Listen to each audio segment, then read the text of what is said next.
Assalamualaikum warahmatullahi wabarakatuh. Perkenalkan, nama saya Yosok Tora Putra. Saya NIM 1901639. Saya dari Prodi Ilmu Pendidikan Agama Islam, Universitas Pendidikan Indonesia.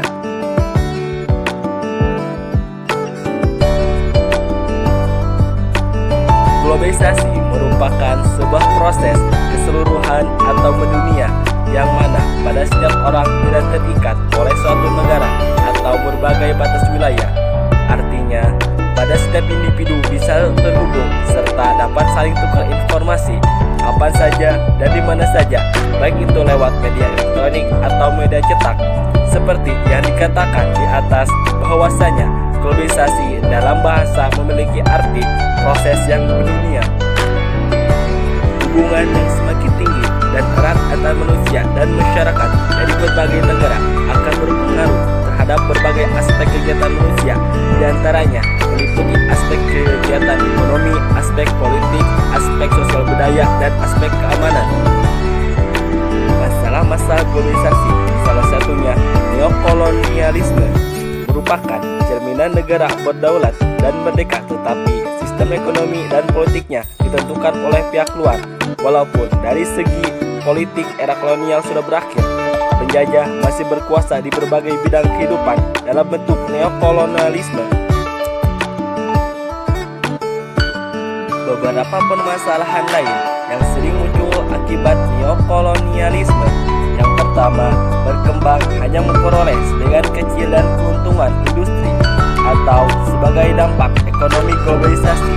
Yang kedua, eksploitasi sumber daya alam yang meningkat sehingga terjadi kerusakan lingkungan, terutama di negara-negara berkembang. Contohnya di Indonesia. Yang ketiga, tidak hanya sektor ekonomi, kapitalisme mulai berpengaruh pada sektor politik di negara-negara berkembang.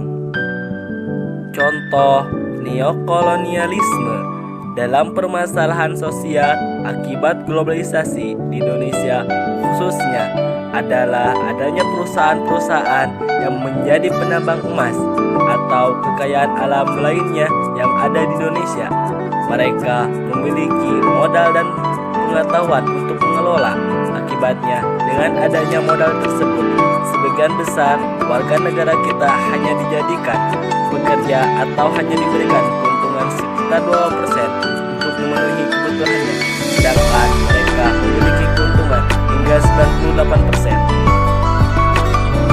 Yang kedua, contoh sederhana dalam kehidupan di kampus. Hal itu terlihat ketika mahasiswa yang menggunakan bahasa Inggris atau Barat atau pula campuran bahasa Inggris Indonesia dinilai sebagai hal yang keren, kekinian, dan superior. Sementara bahasa lokal yang ketimuran, misalnya bahasa Jawa Krama Inggil, Sunda, Ngapak, dan lain-lain, dianggap sebagai lelucon dan ditertawakan. Cara mengatasi neokolonialisme: yang pertama, membeli produk dalam negeri. Yang kedua, pemerintah harus mengatasi investasi dari luar ke negeri. Yang ketiga, menghentikan oknum-oknum yang tak bertanggung jawab. Sekian dan terima kasih. Wassalamualaikum warahmatullahi wabarakatuh.